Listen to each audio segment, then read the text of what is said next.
Can someone just, like, take the Michael Jackson laughing soundtrack at the end of Thriller, the and put it at the beginning of this video? I could have done that myself, but it's funnier with the bit, because today we are going over some big, juicy rumors about teams that are not in the Stanley Cup Playoffs. By the way, we did just upload our 2024 Stanley Cup Playoff bracket predictions video, so go ahead and check that out if you please. But the Montreal Canadiens. Gotta show them some love too. Even though they're not in the playoffs, there still are many things to talk about, like what was discussed on NHL.com 2 days ago. Take a look at this article published by Dan Rosen on, April 16th, excuse me. Yeah, the article URL says April 17th, but the actual post itself is from the 16th. Okay, so from 3 days ago. Dan Rosen published this. It will be linked in the description. Here is your NHL.com mailbag. Norris Trophy ballot. Stamkos' future with the Lightning after the season. NHL.com's Dan Rosen answers your weekly questions. Now, just to put it out there into the universe, the first question goes over the Norris Trophy conversation, and essentially Rosen says that Quinn Hughes is going to win. So, great, Dan Rosen knows what's up. Do you? Okay, let's scroll past the Quinn Hughes stuff and go over into the crazy question that is asked by Pun Master Terrificin. I don't think I pronounced that correctly, but most people probably expect Lightning captain Steven Stamkos to re-sign with Tampa Bay. But what other teams could be in play? Dan Rosen writes about this and he says, I'm on the fence about Stamkos' return to the Lightning. They've been steadfast in their desire to wait until after the season to iron out the future of their captain. If the Lightning go out in the Eastern Conference first round, I wouldn't be surprised at all if they let Stamkos become a UFA. A first-round loss could trigger the Lightning into a refresh of sorts, leaving Nikita Kucherov, Brayden Point, Victor Hedman, and Andrei Vasilevsky in place, but reworking the roster around that core. I'm not saying that it's the right thing to do. Stamkos is a 40-goal scorer again this season. He's 34, has played 1,204 NHL games when you combine regular season and playoffs, and he's still a top player. But he has to determine what he wants, and if that matches with the Lightning's potential plan for him. For example, if Stamkos wants a 4-year deal, and the Lightning only want to give him 2 years, will there be a middle ground, or is that the breaking point for Stamkos with Tampa Bay? There's a lot to figure out.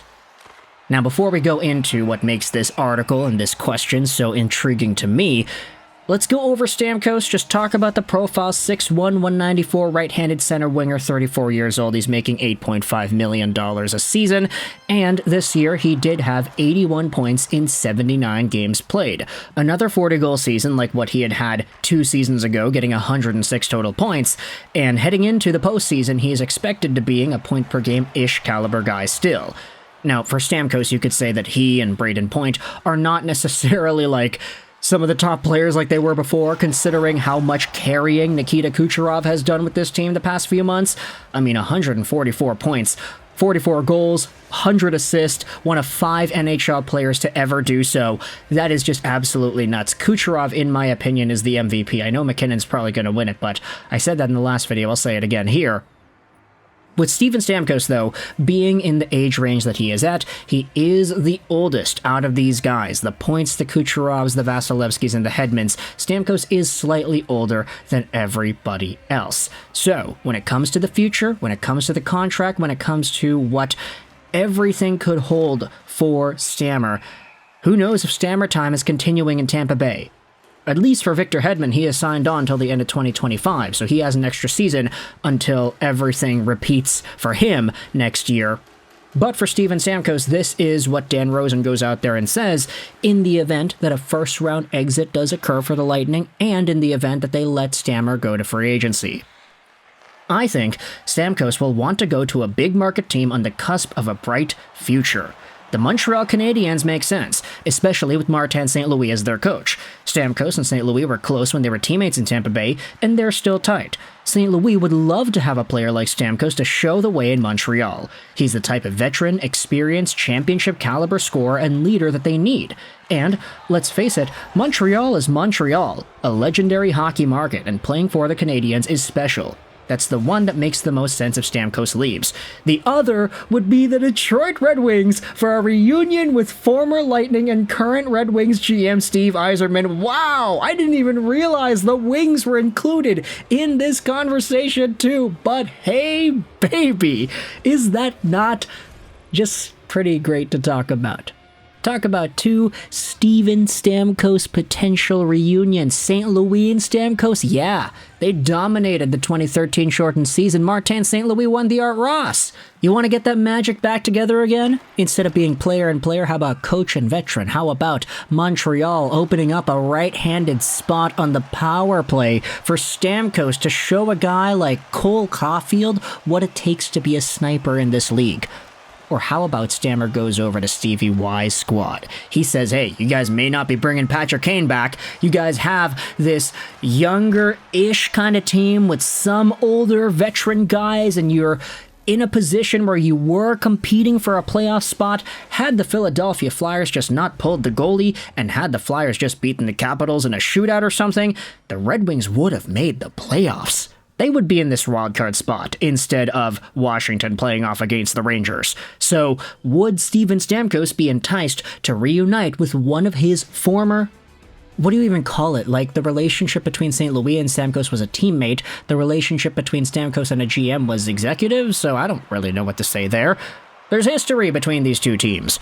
If I were to choose, though, and say, if I had to place myself, in Steven Stamkos' shoes, the idea of Montreal more so resonates than that of the Detroit Red Wings. Not necessarily because the Canadiens are a better team, but because they are younger. There is a media spotlight that is buzzing around the young guys. We saw the Canadiens finish like 5th worst in the NHL this season, but everybody's happy. Everybody is super optimistic about the Montreal Canadiens and the development, and I think if Steven Stamkos wants to take a big step into being thrusted into legendary status with the Canadian market, Montreal could very well be that team.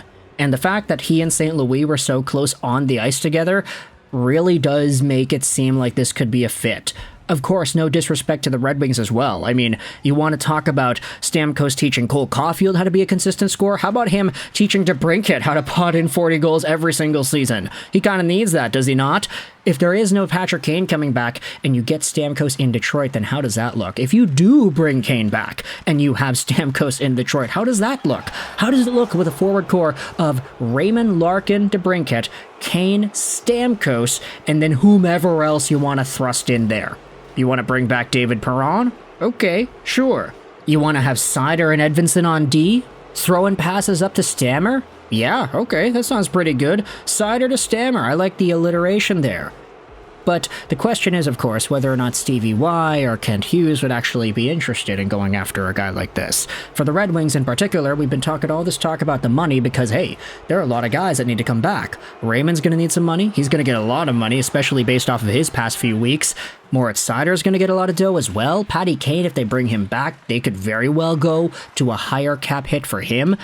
And for Montreal, I mean, there are some guys that will need contract extensions, not for this upcoming offseason, but guys who are eligible for contract extensions like Yuri Slafkovsky, for example. That guy's going to be able to get an extension. He'll probably make a significant amount of money. But of course, there is a conversation to have as to whether or not this would be the right guy to target too, for both of these teams. We did make a video a few days ago talking about the idea of Stamkos as well as Jonathan Marchessault as a potential Montreal Canadiens target. For the Red Wings, you could say there could be some other guys that may be of interest to Stevie Y. Maybe he'll overpay the next Andrew Kopp, JT Comp from Middle Six caliber forward a $5 million AAV contract for the next 5 years again. Who really knows? So let me know your thoughts in the comment section below as to Lightning captain Steven Stamkos and what the idea looks like in your mind of him heading over to one of Montreal or Detroit. Believe me, I read this article at the beginning, but I didn't even realize that Dan Rosen was alluding to the Red Wings and Stevie Y, because that gives me an entirely new playlist to put this video into. So thank you, Dan Rosen, for suggesting it. It allows us to talk about it here on the YouTube channel. So, article will be linked in the description if you want to go ahead and read more about Dan Rosen's April 16th NHL.com mailbag. Thoughts in the comment section about the Wings, the Habs, the Lightning, and Steven Stamkos. Do you think he goes? Do you think he stays? Let me know. I hope you enjoyed this Vidashashros 99. And Bye.